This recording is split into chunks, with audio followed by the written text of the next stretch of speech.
Bismillahirrahmanirrahim. Assalamualaikum warahmatullahi wabarakatuh.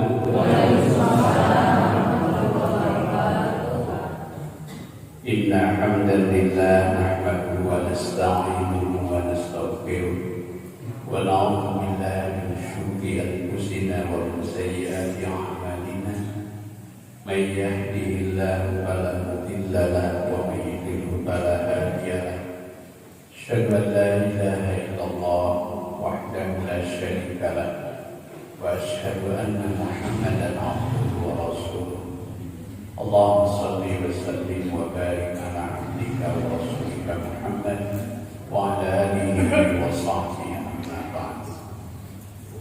Bapak-bapak dan ibu-ibu, saudara-saudara jamaah majelis taklim Masjid Asy-Syifa yang dimuliakan Allah. Alhamdulillah, dengan izin Allah Subhanahu wa taala, pada malam hari ini kita dapat dipertemukan kembali di majelis ini. Insyaallah semuanya sehat walafiat.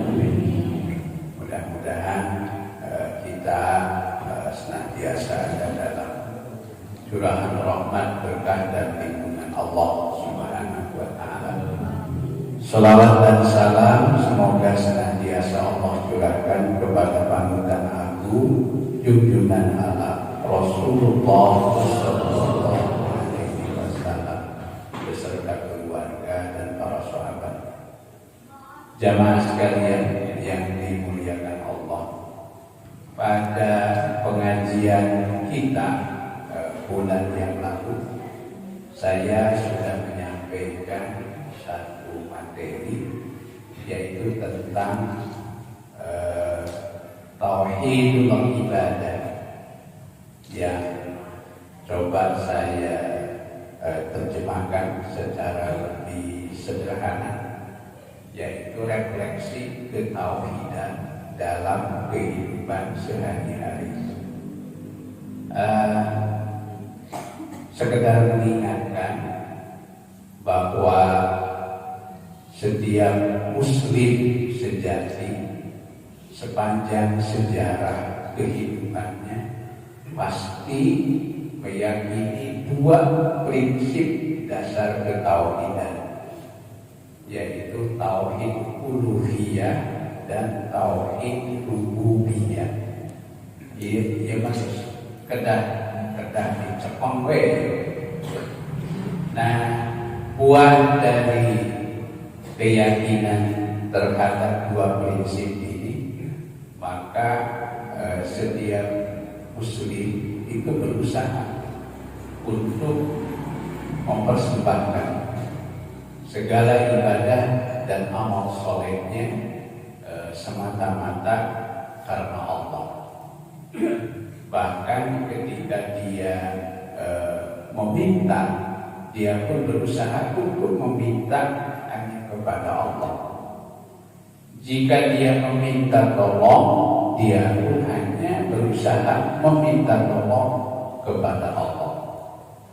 Nah, keyakinan yang demikian itu akan selalu menghiasi seluruh amalnya, baik amal lahir maupun amal batin. Amal lahirnya sudah sering kita lakukan dan sudah sangat kita kenal. Yang pasti pertama, amal lahir itu adalah sholat, termasuk juga zakat, saum, dan puncak dari amal lahir adalah ibadah haji dan jihad. Nah, kemudian juga amal batin, kalau menurut Syekh Jamil dalam Minhajul Muslim, itu yang utama ada 6 amal batin yang harus selalu menyertai kita. Yang pertama adalah khauf dalam arti takut, cemas, khawatir, bukan terhadap kehidupan dunia, Tapi seorang muslim itu lebih khawatir, lebih takut kepada Allah Subhanahu wa Ta'ala. Dalam arti jika hidupnya jauh dari berkah Allah, jauh dari rahmat Allah, jauh dari pertolongan Allah. Yang kedua adalah roja. Roja itu harapan, cita-cita itu roja. Nah, kemudian ini nanti yang akan kita dalami lebih lanjut, yaitu tentang amal batin yang kedua, tentang roja. Nah, kita juga sudah mengetahui amal batin yang ketiga pada bulan lalu itu yaitu inabah.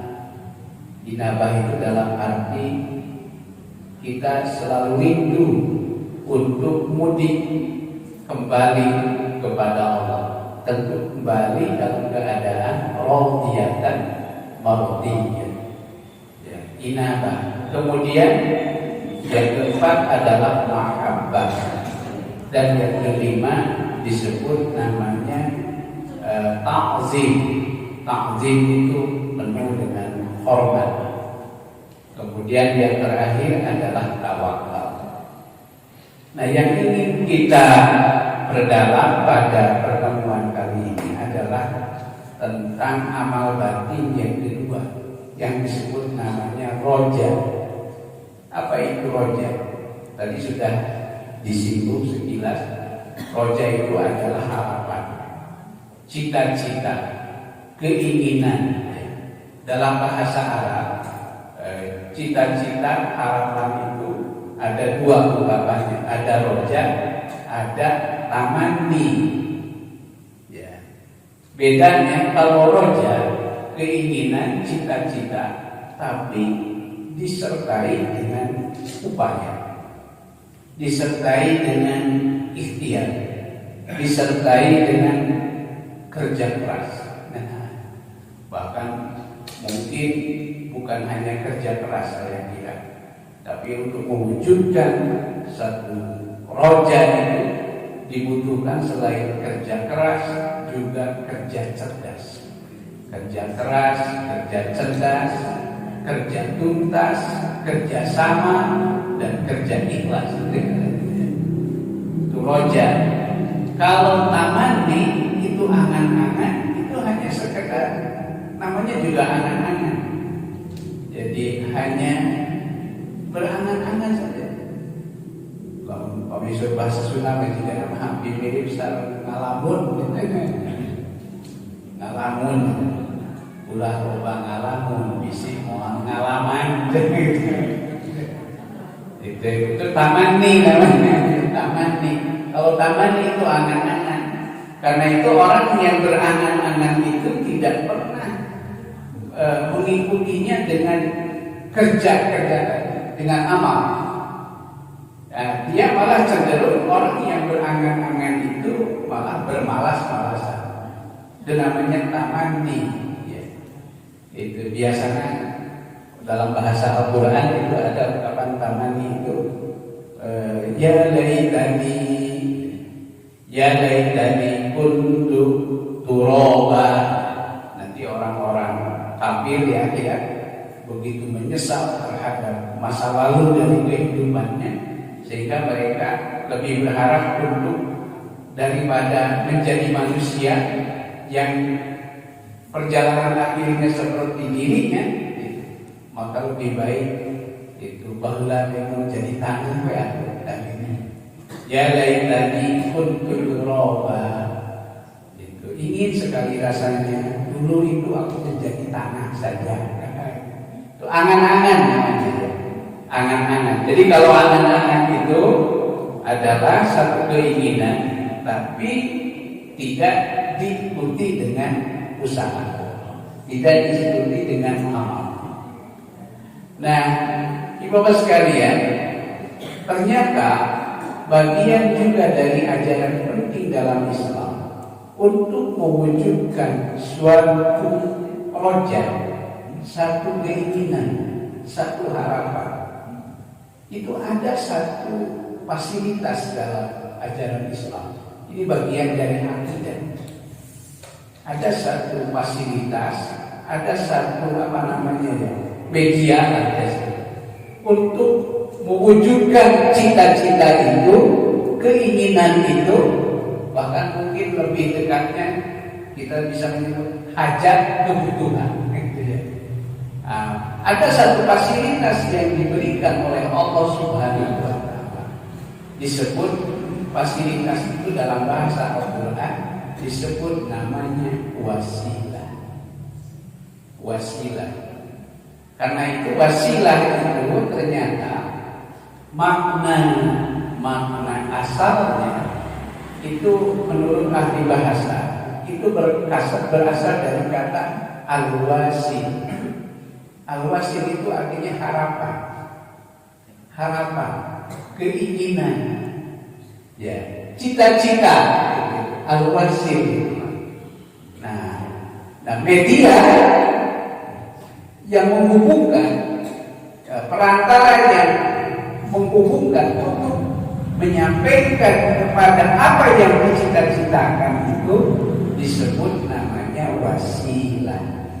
Diserahkan sin, wasilah. Nah, upaya seorang muslim untuk menjadikan sesuatu sebagai wasilah atau mencari wasilah disebut namanya tawassul. Ini bapak-bapak, ibu-ibu sering mendengar istilah tawassul.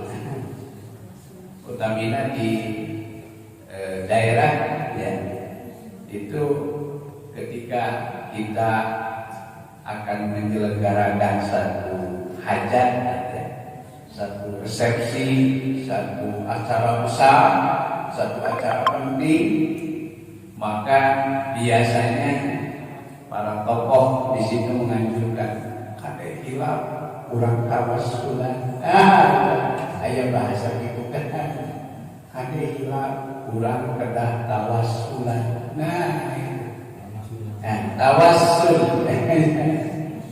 Nah, apakah benar demikian makna tawassul? Nah, inilah yang akan kita coba dalami dalam pengantar kajian kita pada malam hari ini. Jamaah sekalian yang dirahmati Allah Subhanahu wa Ta'ala. Jadi wasilah itu sekali lagi secara sederhana itu diartikan sebagai harapan, keinginan, kahoyong. Dan pasti setiap orang, terlebih setiap muslim sejati, pasti menginginkan harapan-harapan hidup sesuatu yang terbaik dalam hidupnya, pasti baik di dunia terlebih lagi di akhirat.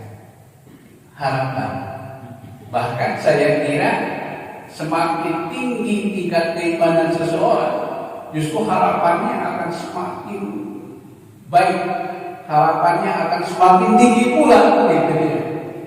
Harapannya, cita-citanya. Cita-citanya kahoyong masuk tanggal surang bari isin terus deh. Upami kurang hidup di dunia yang fana ini dalam keadaan sejahtera lahir dan batin, hidup mulia.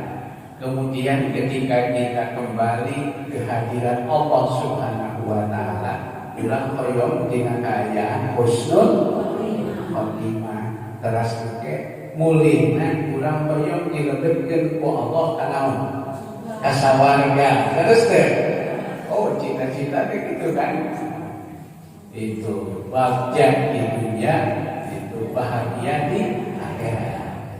Sesuai sareng doa urang kan, Rabbana atina fid dunya hasanah wa fil akhirati hasanah wa qina azabannar. Nah, jangan wasilah itu keinginan, harapan. Numawi itu Kanjeng Rasulullah Sallallahu Alaihi Wasallam sendiri, beliau itu punya harapan tertinggi. Padahal Nabi terus dijamin Allah calon ahli surga. Tapi ternyata beliau sendiri itu punya harapan, punya keinginan tertinggi. Apa keinginan tertingginya itu? Beliau ingin agar nanti pada hari kiamat ditempatkan oleh Allah Subhanahu wa Ta'ala di dalam surga, di mana surga itu hanya dipersiapkan untuk satu orang saja. Jadi Allah ada surga tingkatan sawarga paling istimewa di akhirat. Nah, tapi surga ini tidak dipersiapkan untuk yang lain, hanya untuk satu orang saja. Nah, satu orang saja. Muka satu orang sawarga kan?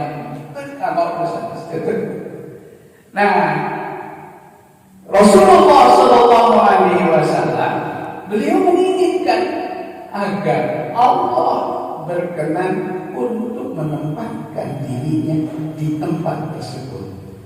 Nah, surga tempat khusus yang hanya disediakan untuk seorang hamba di akhirat nanti disebut namanya al-wasilah. Jadi pertama wasilah pertama khusus mung kamosa Kangjeng Nabi Muhammad sallallahu alaihi wasallam. Nabi Muhammad ke lupa koyong. Padahal ajarannya terus bisa warga, tapi beliau berharap di akhirat nanti bukan hanya surga biasa, tapi beliau ingin agar ditempatkan di surga tersendiri disebut namanya al-wasilah. Karena itu beliau meminta dalam arti upami permintaan diluhurkan harapan sampai meminta bahasanya tapi kita bahasa santun. Sesungguhnya itu bahasanya adalah perintah. Upami disaluhur itu nyuhunkeun kasana bahasanya tolong ambilkan itu bahasa meminta tolong bahasa nama. Tapi makna aslinya sesungguhnya adalah perintah. Contoh perintah Nabi kaitan sareng wasilah. Saurkan Nabi, "Iza sami'tum," jika kamu sekalian mendengar al-muazzin, seorang muazzin tukang azan, faqulu misla ma yaqul, maka ucapkan oleh kamu sekalian seperti yang dia ucapkan. Upami arangin ngadamu seorang muadzin itu adan, maka turutan kalimat-kalimat adan. Gitu. Faqulu misla ma yaqul, maka ucapkan oleh kamu sekalian seperti yang dia ucapkan. Mari ulah seperti praktek itu. Upami muadzin ucapkan takbir, Allahu akbar, Allahu akbar, diwalan Quran. Allahu akbar. Asyhadu an la ilaha illallah, diwalan asyhadu an la ilaha. Begitulah seterusnya. Nah, upami hayya 'alas shalah dan bagaimana? Begitulah seterusnya. Kecuali subuh ayat tabiat. Ayat tabiat. Maka kanjeng Rasulullah sallallahu alaihi wasallam di hadisnya itu, "Idza sami'tum al-muadzin," jika kamu sekalian mendengar al-muadzin kepada seorang muadzin, faqulu misla ma yaqul, maka ucapkan oleh kamu seperti yang dia ucapkan. Upami tos beres adan summa sallu alayya, kemudian bersolawatlah kamu kepadaku. Terasa solawat, bersolawatlah kamu kepadaku. Fa innahu Karena sesungguhnya barang siapa yang bersolawat kepadaku satu kali, sallallahu alaihi wasallam, niscaya Allah akan mencurahi rahmat kepadanya 10 kali lipat. Summa sallallahu alaihi al-wasilah. Kemudian mintalah kamu kepada Allah. Mintalah kamu kepada Allah untukku, untuk Nabi maksudnya. Summa sallallahu alaihi al-wasilah. Kemudian mintalah oleh kamu sekalian kepada Allah untukku, supaya aku dikaruniai al-wasilah. Itu tak ya wasilah khusus tentang kanjeng Nabi Muhammad sallallahu alaihi wasallam.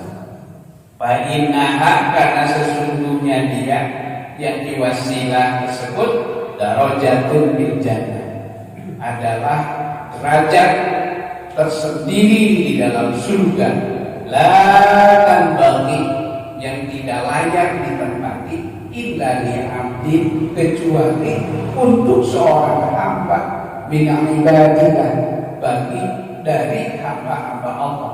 Wa arju derajat, Nabi berkata, wa arju, dan aku berharap an akuna anak, akulah sang hamba yang dimaksud. Artinya beliau menyuruh kepada kita supaya kita ikut berdoakan agar beliau ditempatkan nanti di akhirat di tempat tersendiri namanya wasilah. Nah, berikutnya apa? Faman sa'alallaha li al-wasilah, maka barang siapa yang meminta kepada Allah untukku al-wasilah, supaya aku ditempatkan di wasilah, halat alaihi syafaati, maka berlakulah bagi orang tersebut syafaat. Maka dia berhak mendapatkan jaminan syafaat dari Nabi Muhammad sallallahu alaihi wasallam yaumul qiyamati, pada hari kiamat. Maka disinilah dalam riwayat hadis lain dijelaskan lebih detail, man qala, barang siapa yang berkata, hina, ketika dia mendengar, hina yasma'un nidaa, ketika dia mendengar seruan dalam arti adzan, Allahumma rabba hadhihi da'wati wassalati ati Muhammadan wasilata wal fadilah wab'athhu maqaman mahmudan alladhi wa'adta innaka la tukhliful halat lahu syafa'ati yaumal qiyamah. Maka berlakulah, terbukalah baginya syafaatku pada hari kiamat. Nah, inilah salah satu makna dari wasilah. Hartosna Bapak Ibu sadayana, pembujeng-bujeng di urang kamu anu teu kenging jaminan naon-naon urang Kanjeng Rasulullah yang sudah dijamin oleh Allah Subhanahu wa taala, beliau pun masih berharap supaya di akhirat dikasihan Allah berupa wasilah. Nah, lalu wasilah untuk kita, ya, untuk ukuran kita, atau non, wasilah untuk kita, ya, untuk kita, kamu ulang, wasilah kamu ulang, itu apa? Yang dapat dijadikan sebagai wasilah. Pertama,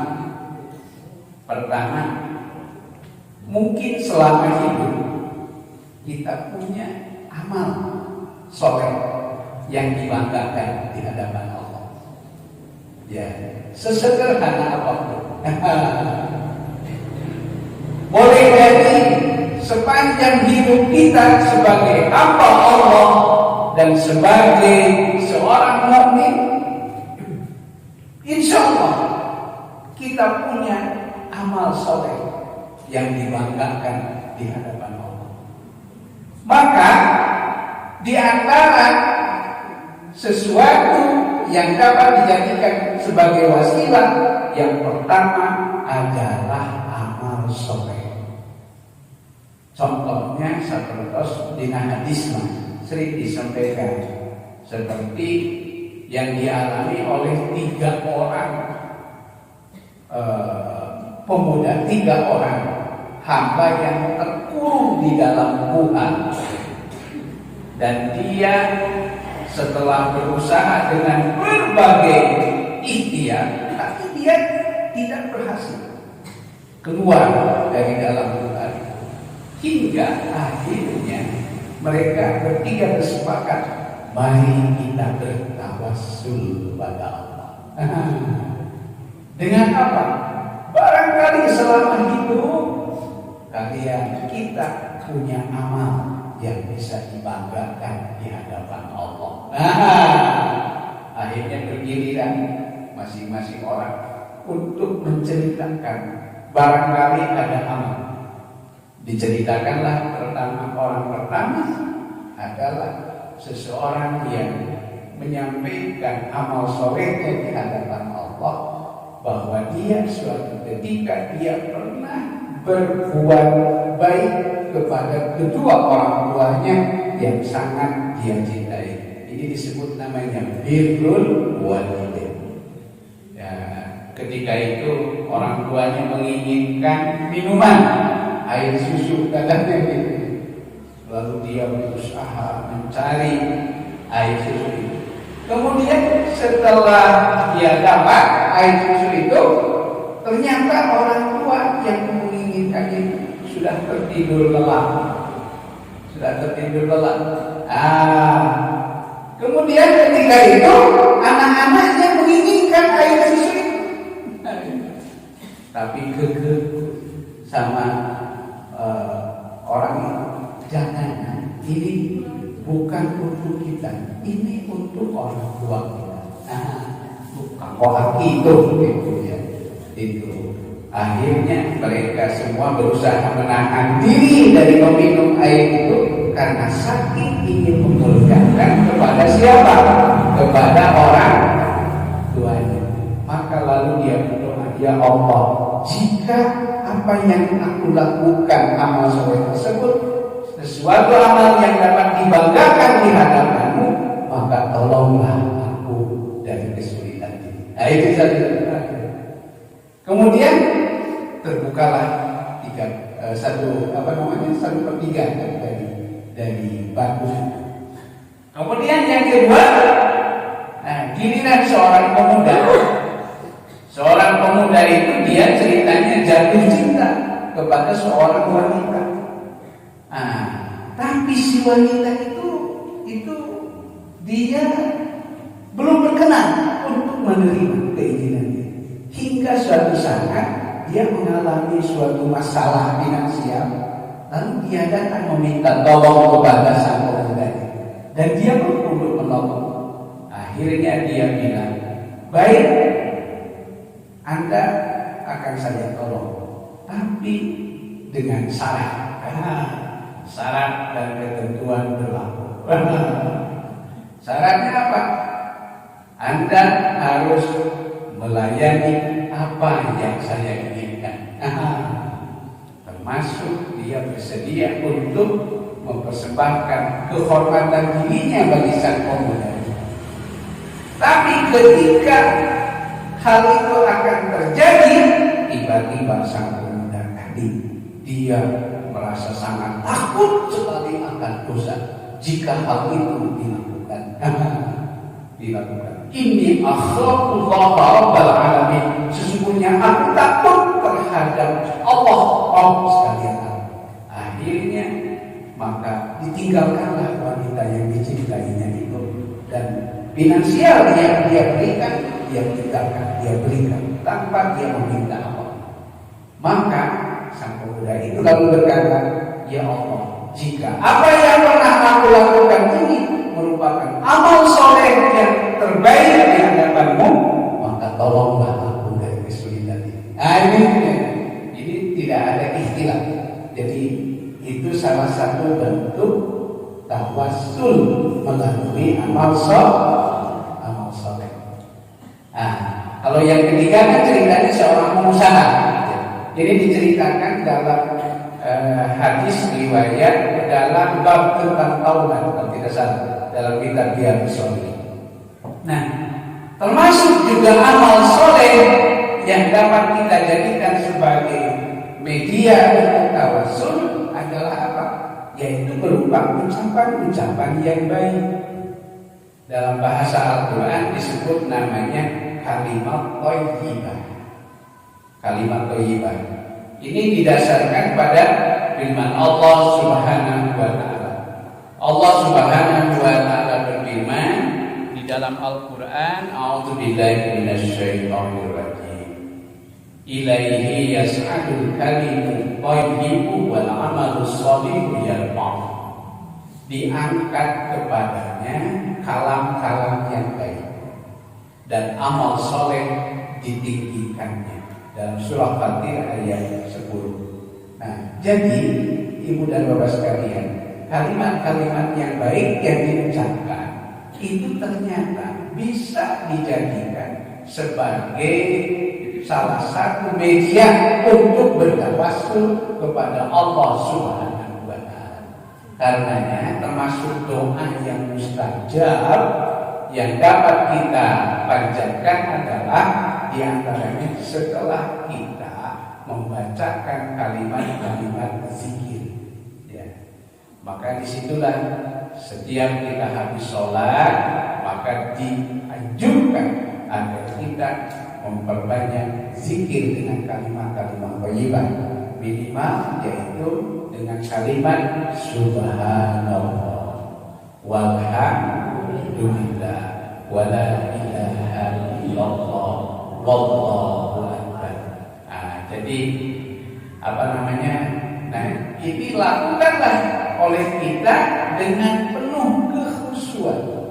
Subhanallah walhamdulillah, subhanallah, subhanallah, subhanallah, subhanallah, subhanallah, subhanallah, subhanallah. Itu adalah kalimat-kalimat thayyibah. Itu diangkat oleh Allah Subhanahu wa taala. Ilaihi yas'adul kalimat thayyib, diangkat kepadanya kalam-kalam yang baik. Nah, itu diantaranya. Bahkan termasuk juga amal soleh yang dapat kita jadikan sebagai media untuk bertawassul adalah apa? Ketika kita sedang sujud. Ini didasarkan pada hadis Rasulullah SAW. Aqrabu ma yakunu bainal abdi wa rabbih, jarak yang paling dekat antara seorang hamba dengan Rabb-nya adalah ketika dia sedang sujud. Bagaimana Ustaz? Bukankah dalam sholat wajib kan waktu untuk sujudnya terbatas? Saya kira betul.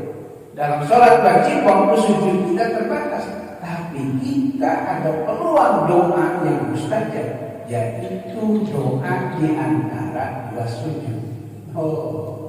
Karena itu ketika kita berdoa duduk di antara dua sujud itu adalah doa yang sangat mustajab tanpa kita sadari. Sesudah kita sujud dengan penuh kekhusyuan, lalu kita bangkit, kemudian kita baca doa Rabbi ghfirli warhamni wajburni warfa'ni warzuqni wahdini wa'afini wa'fu anni Rabbi ghfirli warhamni wajburni warfa'ni warzuqni wahdini wa'afini wa'fu anni. Nomor itu upami ulang doa di antara dua sujud dan orang kerusuhan. Tapi mari kita lakukan setumakninah mungkin. Numawi itu para ulama menyebutkan ketika kita duduk di antara dua sujud, tapi kita sudah tidak memungkinkan duduk iftiras ya secara sempurna, maka kita bisa menggantikannya dengan iqah. Iqah apa itu iqah itu? Jadi kalau iftiras bukan dilipat. Tapi kalau iqah dikitkan. Itu karena saya merasakan kalau sudah banyak yang terasa lagi. Kalau kita duduk dengan duduk iftiras duduk di antara dua sujud ya, kita sudah agak kesulitan. Maka dalam hadis riwayat Imam Muslim itu ternyata di situ kita diperkenankan untuk duduk namanya iqah. Jadi pemikiran apa dia? Nah, jadi apa namanya nih? Piring, itu diletakkan itu di atas di atas telapak kaki. Tidak harus dilipat. Itu namanya iqah. Iqah. Nah, itu duduk di antara dua sujud. Baik, saudara sekalian yang dirahmati Allah Subhanahu wa taala. Nah, jadi itulah contoh amal soleh yang dapat dijadikan sebagai wasilah. Yang terakhir, termasuk juga wasilah, ya, itu adalah ketika kita berdoa dengan menyertakan Asmaul Husna. Nah, itu bagian dari tawasul. Ketika kita berdoa dengan menyertakan Asmaul Husna, itu sudah sering kita amalkan. Misalnya dalam contoh doa yang paling sederhana di akhir doa, kita sering berdoa, Rabbana taqabbal minna innaka antas samiul alim wa tub alaina innaka antat tawwabur rahim. Itu doa dengan Asmaul Husna. Banyak contoh-contoh lain. Rasulullah sendiri itu banyak sekali memberikan contoh berdoa dengan Asmaul Husna, dan Al-Quran memang menyatakan demikian. Akhirnya sampailah pada penjelasan. Lalu kaitan dengan apa yang diamalkan oleh saudara-saudara kita tadi, seperti ketika berdoa dengan menghadirkan ila hadrati Nabi Mustafa dan seterusnya. Apakah itu bisa disebut tawasul? Mungkin bisa, tapi mungkin juga tidak. Kalau kita berdoa dengan menghadirkan seseorang yang sangat kita cintai dalam kehidupan kita, tapi kemudian kita kenal dengan baik sejarah orang itu, ya, sejarah orang itu, dan kita cintai kebaikan-kebaikan, maka itu bisa merupakan bagian dari tawasul. Jadi ayat syaratnya upami bulan bagi Allah itu tidak asal. Tapi kalau kita belum sampai ke sana, itu sebelum sampai kita mengenal dengan baik tentang siapa yang kita doakan, itu nampaknya kita baru sampai kepada apa yang disebut dalam bahasa kita namanya hadiah. Taman memberi karena hadiah. Ada disebut namanya ihda'us sawab 'alal mayyit, yaitu menghadiahkan pahala kepada mayit. Walaupun di situ juga memang ada perikhtilafan. Nah, inilah saya kira beberapa hal yang mungkin ini belum sepenuhnya dapat saya uraikan, tapi paling tidak ini akan menjadi stimulan bahwa kesimpulannya ternyata Allah menyediakan ada satu fasilitas khusus yang diberikan oleh Allah Subhanahu wa Ta'ala kepada setiap hamba Allah yang beriman untuk mewujudkan harapan-harapan dalam kehidupannya, baik harapan-harapan yang sifatnya duniawi, terutama harapan-harapan yang sifatnya ukhrawi, yaitu melalui satu amalan yang disebut namanya tawassul. Tawassul itu sendiri artinya menjadikan sesuatu sebagai wasilah. Wasilah itu adalah satu hal yang bisa menyampaikan kepada harapan-harapan yang dimaksud. Mudah-mudahan ini akan menjadi satu dorongan bagi kita untuk semakin baik dalam beribadah dan beramal soleh, dan juga termasuk mencintai orang-orang yang mulia, terutama junjungan kita Nabi Muhammad Sallallahu Alaihi Wasallam. Maka ketika kita bersolawat kepada Nabi, kemudian Allah akan mencurahkan rahmat dan disertai juga dengan kemudahan-kemudahan, sehingga apa yang menjadi harapan-harapan kita insya Allah akan semakin mudah terwujud, dikabul oleh Allah Subhanahu wa Ta'ala. Terima kasih atas perhatian. Mohon maaf segala kekurangan dari kehilafannya. Mari kita tutup dengan doa. Rabbana innana sami'na munadiyan yunadi lil iman an aminu bi rabbikum fa amanna. Rabbana faghfir lana dzunubana wa kaffir 'anna sayyi'atina wa tawaffana ma'al abrar. Rabbana taqabbal minna innaka antas samiul 'alim wa tub 'alaina innaka antat tawwabur rahim. Rabbana atina fid dunya hasanah wa fil akhirati hasanah wa qina adzabannar. Wa sallallahu ala nabiyyina Muhammadin wa ala alihi wa sahbihi wasallam. Subhana rabbika rabbil izzati amma yasifun wa salamun alal mursalin walhamdulillahi rabbil alamin. Assalamualaikum warahmatullahi wabarakatuh.